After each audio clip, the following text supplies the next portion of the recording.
Rakan Yang Berhormat Bukit Bendera kemukakan soalan dalam masa 1 minit. Bermula sekarang. Selamat pagi, terima kasih kepada Tuan Speaker. Saya meminta Menteri Dalam Negeri menyatakan sama ada kerajaan akan menyemak semula terhadap program Malaysia My Second Home MM2H berikutan rungutan Komiti MM2H dan Industri Ekonomi berkaitan terhadap syarat-syarat baru yang amat ketat dan kenapa kerajaan melaksanakan satu negara dua sistem di mana negeri Sarawak mempunyai dasar MM2H yang liberal berbanding dengan kerajaan persekutuan. Itulah soalan saya. Terima kasih. Yang Berhormat Menteri. Terima kasih Datuk Dan Ketua. Untuk makluman ahli yang berhormat, Kementerian Dalam Negeri sentiasa cakna dan prihatin dengan keberadaan warga asing di Malaysia, termasuklah peserta program Malaysia Rumah Keduaku MM2H.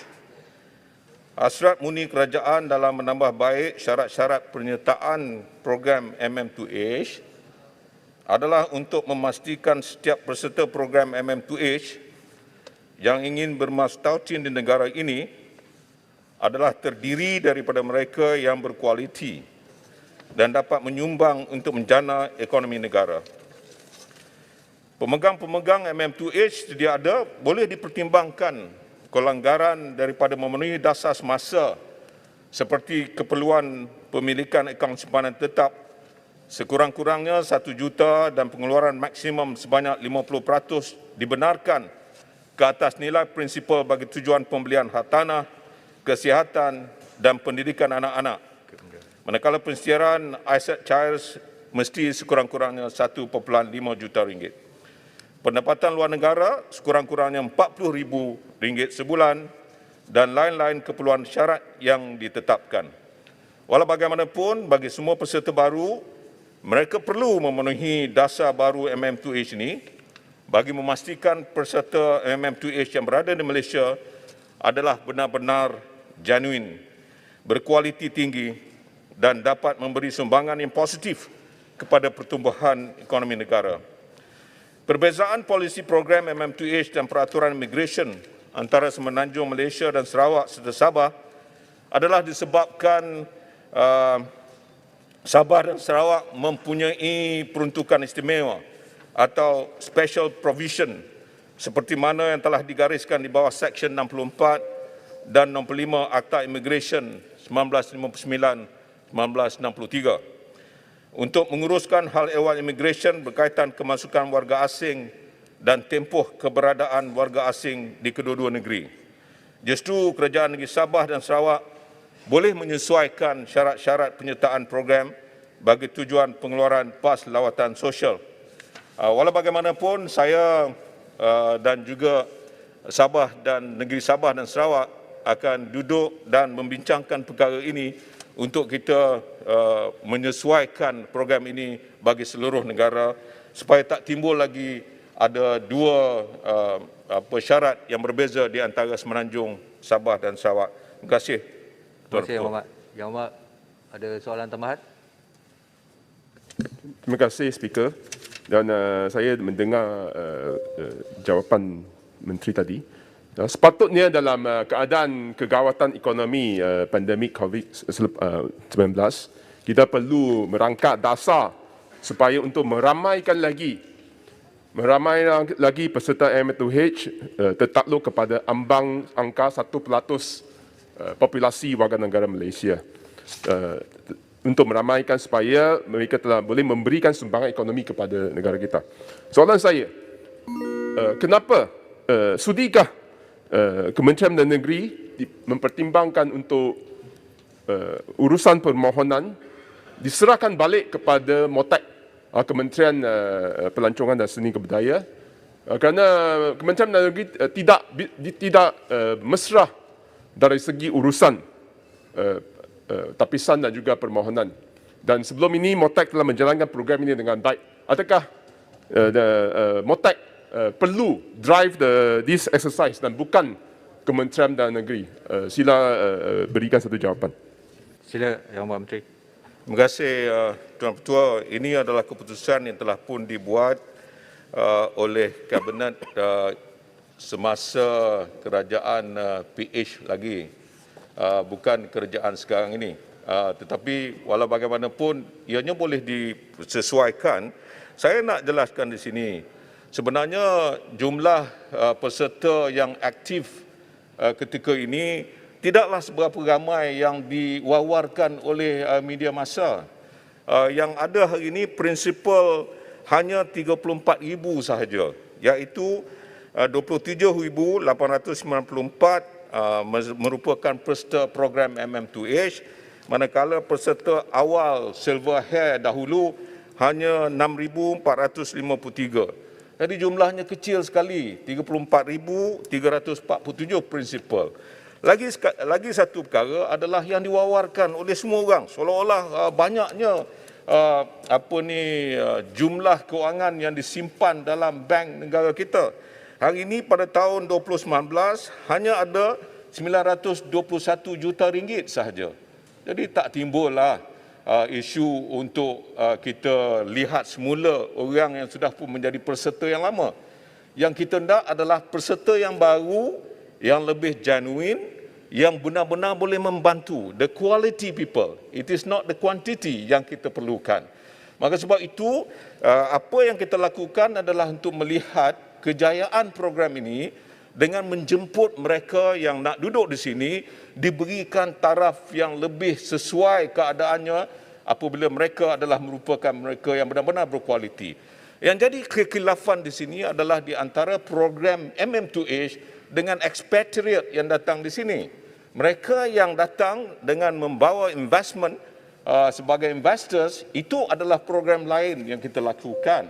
Itu juga adalah merupakan sesuatu yang akan kita lihat untuk memberikan penambahbaikan.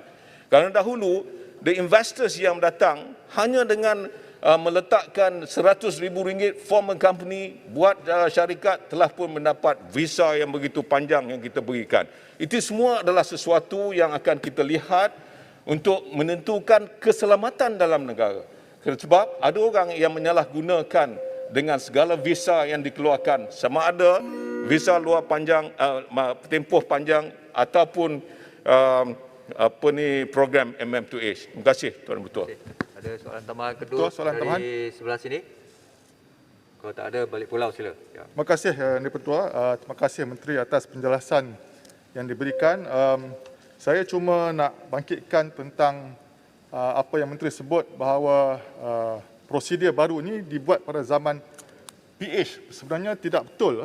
Zaman PH tidak ada perubahan dari segi jumlah deposit daripada 150,000 kepada 1 juta. Ini baru dibuat baru ni. So ini satu kenyataan yang salah, fakta salah. Dan adakah Menteri mengkaji tentang impak kepada imej negara kerana prosedur berubah-ubah. You shifting goalpost, kan? Dan Sultan Johor sendiri pun menyatakan dalam FMT 30 Ogos, boleh saya baca dalam English, the MM2H condition will dent the country's revenue, frighten off investors and affect the country image overseas. Sultan Johor sendiri bangkitkan perkara ini. So saya harap Menteri Dalam Negeri dapat mengkaji semula tentang prosedur yang baru yang akan menyebabkan exodus of all the MM2H participants. Terima kasih. Terima kasih. Yang Pak Menteri. Saya ucap terima kasihlah kepada Balik Pulau. Yang saya kata adalah daripada pengurusan yang diberikan pada Moktek, transfer semula kepada KDN, itu telah dilakukan pada tahun 2019. Maka sebab itu saya kata itu adalah sesuatu yang telah diberikan kembali pada KDN semasa kerajaan PH. Yang saya menjawab apa yang dipersoalkan awal tadi. Tentang prosedur yang ada, memang masih lagi ada prosedur yang sama. Cuma yang telah menjadi masalah ketika ini adalah sama ada ia boleh dipertingkatkan, diberikan penambahbaikan. Ini yang sedang kita lihat dan kita lakukan. Untuk mereka yang baru nak masuk, prosedur kriteria yang lebih ketat, yang baru. Manakala yang lama, saya dah kata tadi, kita bagi case by case basis untuk melihat dari segi masalah keselamatan. Ada mereka yang namanya peserta program MM2H, tapi hanya menggunakan ini sebagai transit saja, melakukan banyak perkara-perkara yang tidak diingini. Masalah keselamatan. Maka sebab itu, fokus diberikan kepada keselamatan semula, manakala untuk program MM2H untuk membantu ekonomi negara, biarlah mereka yang berkualiti. Apa salahnya untuk kita memasukkan orang yang berkualiti? Yang kita nak hanya 150,000 dah layak duduk untuk 10-15 tahun dalam negara kita ni, pasal apa?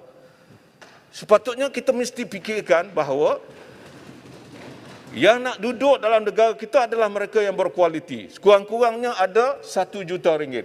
Itu yang lebih baik daripada kita hanya berikan masalah yang lama. Cuma kajian ini terpaksa dilakukan kerana program ini bermula pada tahun 2002. Sudah hampir 20 tahun. Maka sebab itu, apa kriteria yang dahulu hanya sebanyak RM150,000, ketika itu mungkin sesuai. Tetapi sekarang pada saya, ianya tidak sesuai lagi. Sebab itu kerajaan telah memikirkan untuk memberikan penambahbaikan dan untuk menentukan mereka yang ada di sini adalah yang berkualiti. Kita telah pun mengumumkan kriteria baru untuk program MM2H yang baru. Terima kasih Tuan Ketua. Terima kasih. Datuk Speaker, Datuk Speaker. Sungai Siput. Datuk Speaker, Maaf. boleh saya komen jawapan Menteri? Sikit je. Minit. 30 saat. Jawapan Speaker memberikan gambaran orang yang meletakkan 1 juta, kalau ada masalah keselamatan pun tak apa. Kerana memenuhi syarat 1 juta. Pengedar dadah. Ya, penjenayah.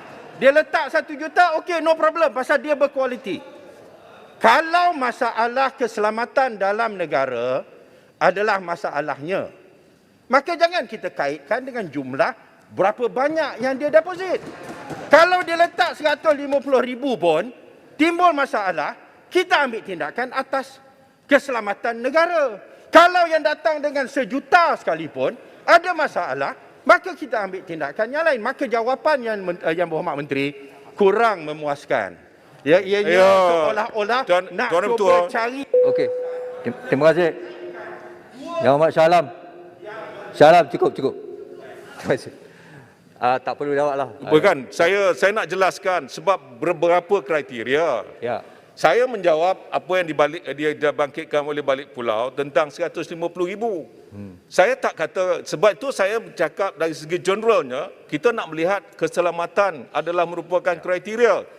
Apa yang jadi masalah pada Shah Alam adalah hanya melihat kepada satu perkara yang dibangkitkan.